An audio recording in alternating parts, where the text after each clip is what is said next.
It's the morning after the cyclone Paileen hit Gopalpur on the Odisha coast. There have been heavy rains and destructive winds packed with the cyclonic storm. Authorities hope that the damage from the cyclone, which will be known fully only in a few hours from now, is kept to a bare minimum. But looking at the intensity of the waves, which came gushing at 200 kilometers per hour, it seems the damage will be large scale. Tidal waves rose to 3.5 meters last night. The cyclone has prompted the country's biggest evacuation in 23 years, with more than 8 lakh people who have been moved from the coastline in Odisha and Andhra Pradesh to safer places.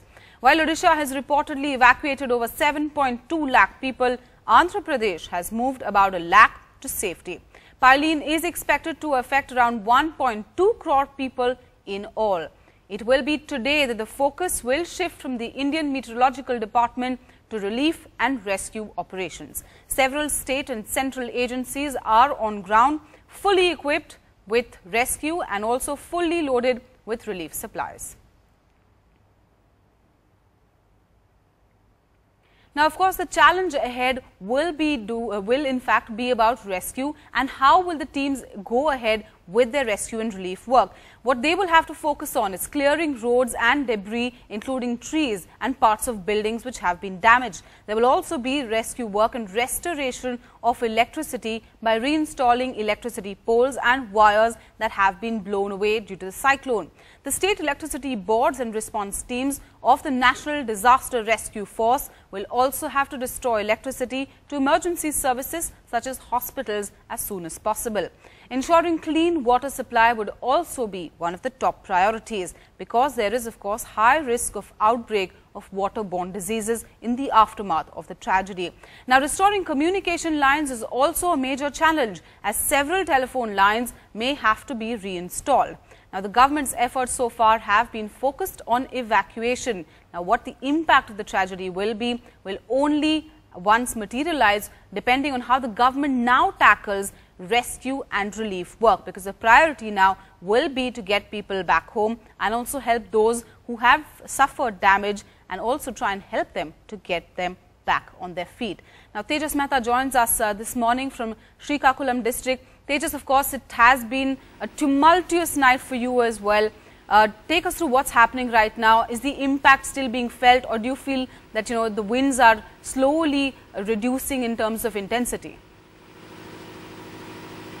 Well, Ketkis, at least about 8 hours since the landfall took place last night at 9 o'clock. It's 5 in the morning.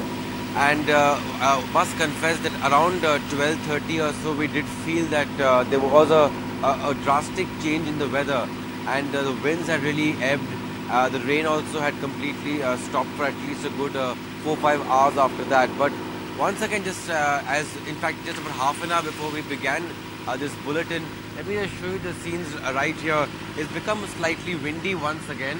I'm not too sure if this is connected with the cyclonic movement or not, but the way the trees are moving, and it does seem very similar to what we were, seeing yesterday itself. It's still very extremely squally weather, and therefore it does seem connected to the cyclonic movement. Maybe this is the last, perhaps the fag end of the cyclone, which is, still in the same vicinity, and that's what we are really seeing here. But right through the night, the rain has, dissipated to a very large extent. Of course, the damage you are seeing here, the trees, the destruction is from yesterday itself.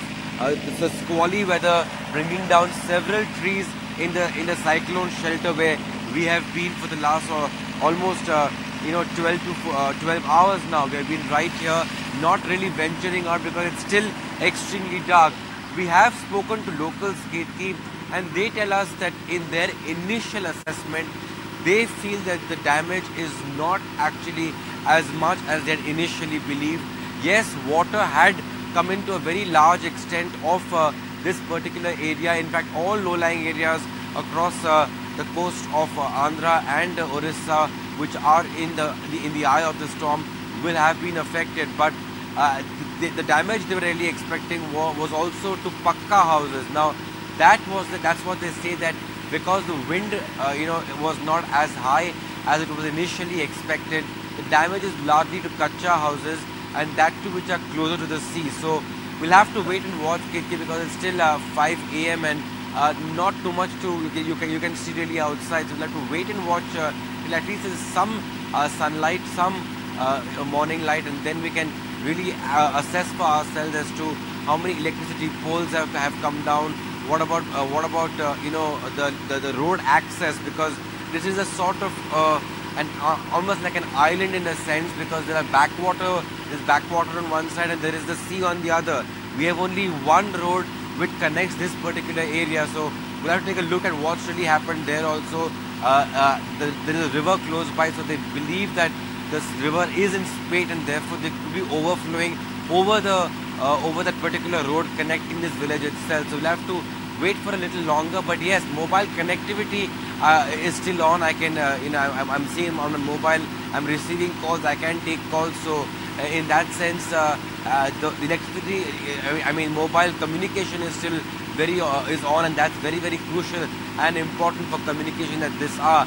But as we proceed further north, and that we will in a short while from now, depending on where the maximum damage has taken place, one could see a very different scenario as far as mobile communication, electricity is concerned, roads are concerned, and that's exactly why the use of the armed forces will come in to a very, very crucial and important juncture at this point of time. Because, for example, the troops, the medical, the medical platoon which is there, the column which is there, you also have the infantry which have all been placed in various locations in Orissa and I'm sorry, and in Andhra Pradesh, and the NDRF teams all will come into play, and of course, most importantly, the engineer column.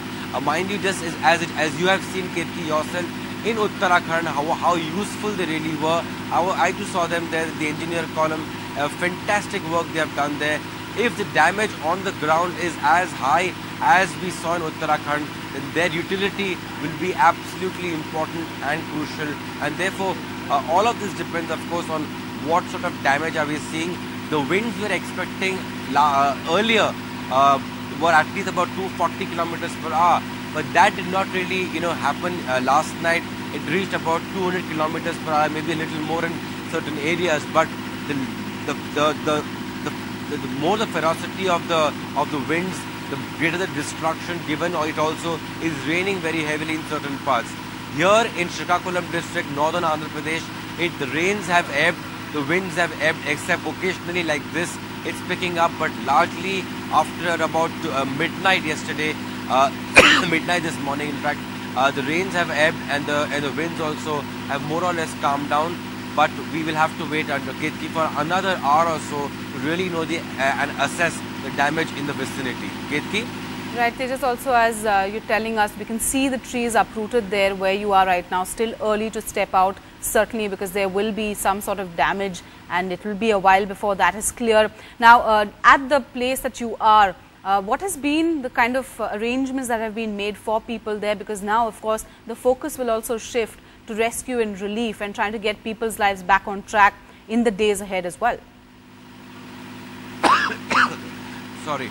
Yes, let me just show you very quickly. We're just now at a school here, and this is called the BN High School, and this is the class 7th of the school itself. This has been turned into the medical camp center. There are several doctors there. I must say they are quite well equipped with medication too.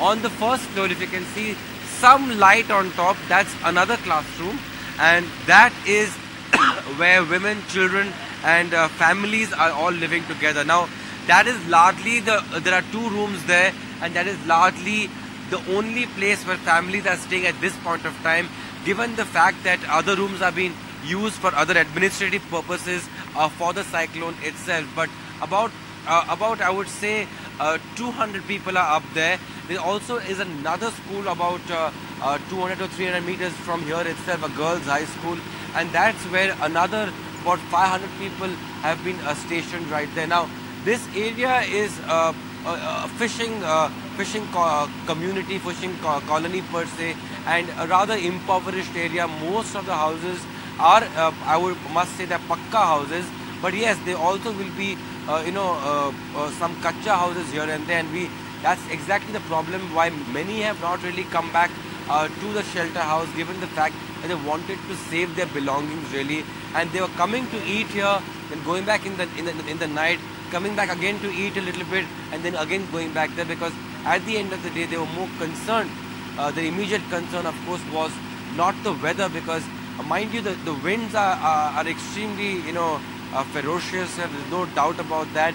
But the rain has not really been, to be honest, as much as one really would have expected. It's especially in northern Andhra Pradesh. Maybe just in the about 20 to 30 kilometers from the Orissa border, things will be very different. But here, at least where I am concerned, the rain, it has not rained as much, and therefore the concern really for villagers here were their belongings. Now, we don't know exactly what damage they have suffered, but they have been talking to us and extremely upset about the fact that they have lost a lot in as the ingress of the water, seawater took place. They've lost a lot of their equipment.